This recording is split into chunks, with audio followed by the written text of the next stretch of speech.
I've been teaching complete beginners how to draw for years now, and today I'm going to be sharing my top tips that I've learned along the way to help you draw what you see accurately.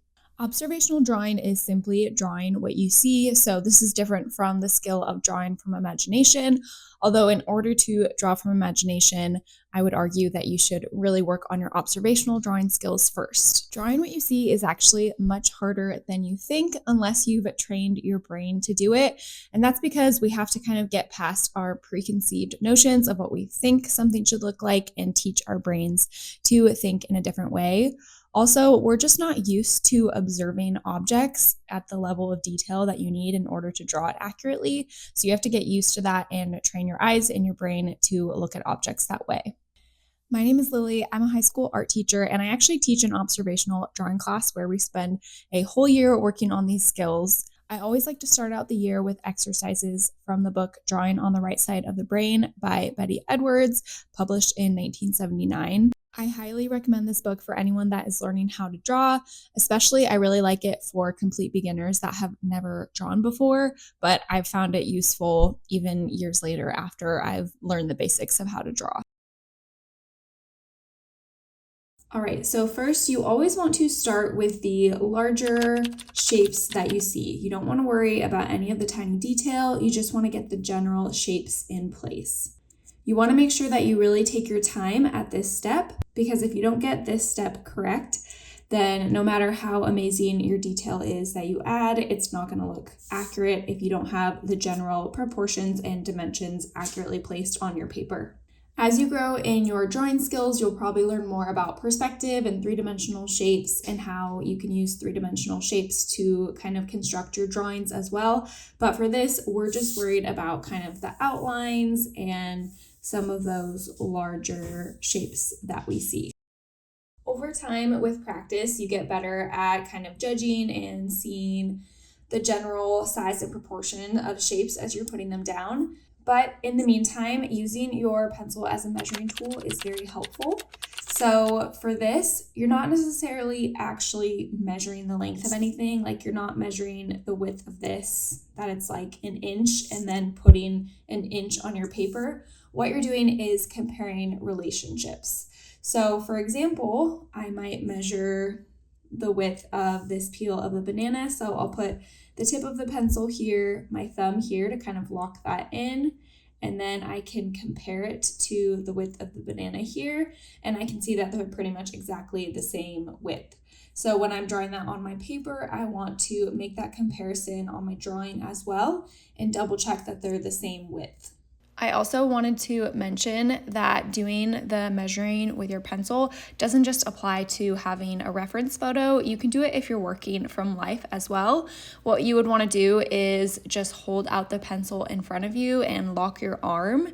And then usually I close one eye so I can kind of keep it in the same place. And then that way your hand isn't moving. Because obviously if your pencil's up near your eye, it's going to be a different length than if your hand is out. So just lock your arm and keep your arm locked every time you take a new measurement with your pencil. Another thing that you can do with your pencil is use it to check the angles. So for example, at this peel, there's kind of an angle right here. So you can take your pencil and kind of line it up and then do your best to kind of check your work there as well.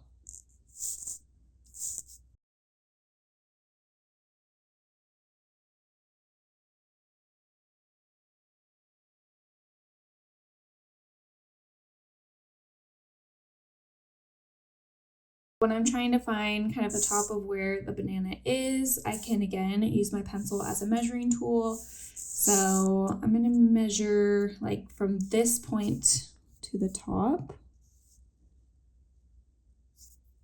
And I'm going to see if there's something else I can compare that to. Okay, it's pretty similar to the length of this peel.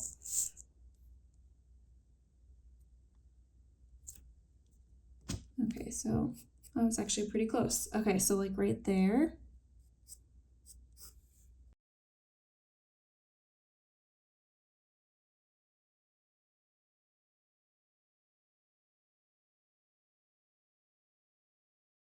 Okay, Okay, so I know some of this is going to be a little bit off, but in general, I have something down on my paper to work with. So from here, I can go through and kind of keep checking my work, making little adjustments and seeing where things are not quite accurate. Another thing I'm constantly doing is comparing kind of where things are to other parts of my reference photo. I've heard it called using reference points before. So for example, if I'm trying to figure out how far down this peel needs to go, if I kind of look at where it is here on my reference photo and compare it to the bottom of the banana peel here, and then obviously this is not like perfectly accurate yet either, but like somewhere around here. So I can see that I kind of have it in the right place. And I can just continue to do this throughout all the different parts of my drawing. So for example, if I want to line this up and see if this is accurate, that's looking pretty close. So I just kind of continue to do that throughout the whole drawing.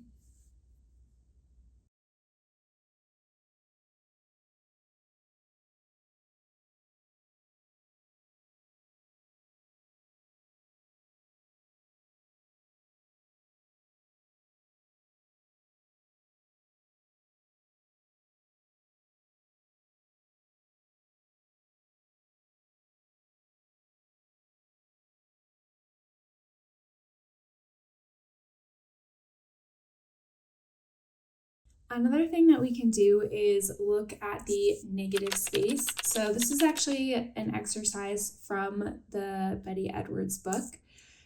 But our positive space is going to be obviously our subject. So anything that is the banana, that's positive space. And the negative space is going to be everything around it. So what's pink in the reference photo. So sometimes if I can't quite get a shape right, instead of trying to draw, for example, this shape, I'll instead look at the negative space. So this kind of like triangle here, I'll focus on drawing that instead. So instead of focusing on drawing this shape or this shape, I'll focus on drawing this.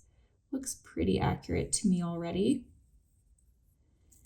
And that just helps shift your mind and have another option of how to look at it and get your shapes accurate. Once I kind of have my overall shapes, this is when I'm going to go in and start doing some of the finer details. Remember, this isn't set in stone. You can always change it and make adjustments as you go. You should be constantly checking your work to your reference photo and looking back and forth. I would also always suggest drawing really lightly. So I would suggest using a pencil that has H with it. That's going to be a harder lead, which is then going to make a lighter mark on the paper. And just using a lighter hand. If you have a hard time using less pressure, you can always try holding your pencil a little further back, and that will sometimes help you use less pressure on the pencil and get those lighter lines. But you want to be able to erase your work. We have erasers for a reason. So if you don't get a line right or a shape right, that's fine. You have your light pencil and your eraser to make that change. I mostly like using my Kneaded Eraser because it's really quick and it doesn't have all of the little like eraser shavings when you erase. I also like it for solidifying my lines. So for example, I might have like a couple different lines here or here. It's not like one clean line, and so that makes it look less professional. What I can do is take my Kneaded Eraser and just press it on the paper, and that just picks up some of the graphite and lightens it a little bit, and then I can go back in and just make one solid line. I always like to do that near the end. Once I feel like I know where all my lines are, I lighten the whole drawing and then go in and just kind of clean up my lines.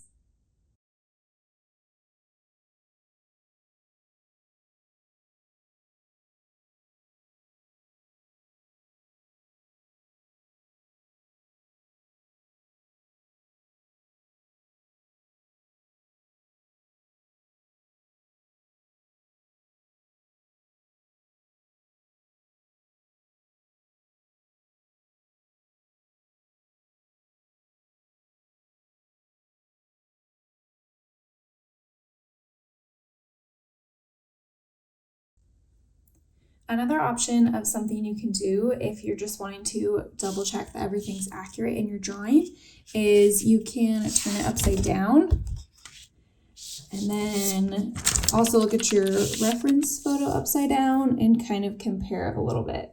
Just doing this, I can already see things that I didn't see earlier. I can see that this line right here, like that shape is not accurate.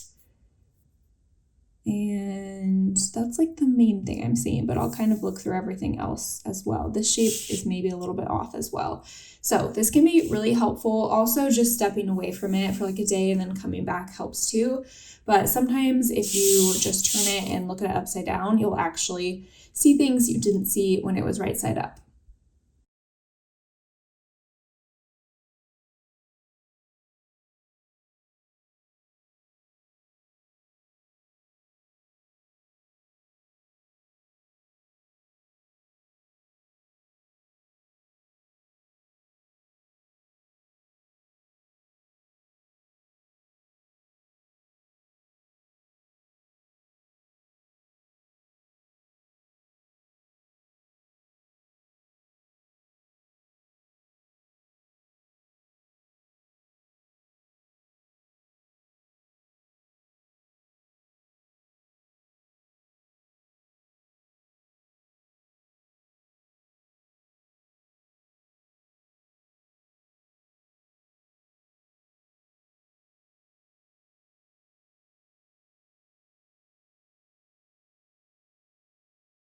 Thanks so much for watching. I hope you found it helpful. What I always tell my students is just slow down. If you just take your time, go slowly through the steps, double check your work, take a lot of time looking at your reference photo, then your artwork is going to improve so much.